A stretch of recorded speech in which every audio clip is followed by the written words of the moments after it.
സ്വർണ്ണ ചിറകുള്ള പക്ഷിയും അത്യാഗ്രഹിയായ വ്യാപാരിയും. ഒരു ചെറിയ ഗ്രാമത്തിൽ അലി എന്ന ദരിദ്രനും എന്നാൽ ദൈവഭയമുള്ളവനുമായ ഒരു ചെറുപ്പക്കാരനുണ്ടായിരുന്നു. ഒരു ദിവസം തന്റെ വീടിന് പിന്നിലെ കാട്ടിൽ ചിറകൊടിഞ്ഞു വീണ മനോഹരമായ ഒരു പക്ഷിയെ അവൻ കണ്ടു. അതിന്റെ ചിറകുകൾ സ്വർണ്ണനിറത്തിൽ തിളങ്ങുന്നുണ്ടായിരുന്നു. അലി അതിനെ വീട്ടിൽ കൊണ്ടുപോയി ശുശ്രൂഷിച്ചു. കുറച്ചു ദിവസങ്ങൾക്കുള്ളിൽ പക്ഷി സുഖം പ്രാപിച്ചു. അലി അതിനെ പറത്തിവിടാനൊരുങ്ങിയപ്പോൾ പക്ഷി തന്റെ സ്വർണ്ണച്ചിറകിൽ നിന്നൊരു തൂവലുതിർത്തുകൊടുത്തു. അതൊരസ്സൽ സ്വർണമായിരുന്നു. ഓരോ മാസവും പക്ഷി അലിയെ സന്ദർശിക്കുകയും ഓരോ സ്വർണ്ണത്തൂവൽ നൽകുകയും ചെയ്തു. അലി അതുകൊണ്ട് തന്റെ കടങ്ങൾ തീർക്കുകയും പാവങ്ങളെ സഹായിക്കുകയും ചെയ്തു.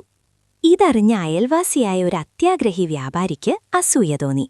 മാസത്തിലൊരിക്കൽ ഓരോ തൂവൽ കിട്ടാൻ കാത്തിരിക്കുന്നതിനേക്കാൾ നല്ലത് പക്ഷിയെ പിടിച്ച് അതിന്റെ എല്ലാ തൂവലുകളും ഒരേ സമയം എടുക്കുന്നതല്ലേ എന്നയാൾ ചിന്തിച്ചു.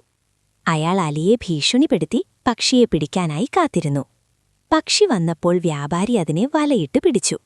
പെട്ടെന്ന് പക്ഷിയുടെ സ്വർണ്ണച്ചിറകുകൾ കരിഞ്ഞ തൂവലുകളായി മാറി. അത്യാഗ്രഹം കാരണം ആ പക്ഷിയുടെ മാന്ത്രിക ശക്തി നഷ്ടപ്പെട്ടു. വ്യാപാരിക്ക് ഒന്നും ലഭിച്ചില്ലെന്നു മാത്രമല്ല, അവൻ വലിയ നിരാശയിലുമായി. അലി അപ്പോഴും ശാന്തനായിരുന്നു. ഗുണപാഠം: അല്ലാഹു നൽകിയതിൽ തൃപ്തിപ്പെടുക. അത്യാഗ്രഹം മനുഷ്യന്റെ കയ്യിലുള്ള സൗഭാഗ്യങ്ങളെപ്പോലും ഇല്ലാതാക്കും.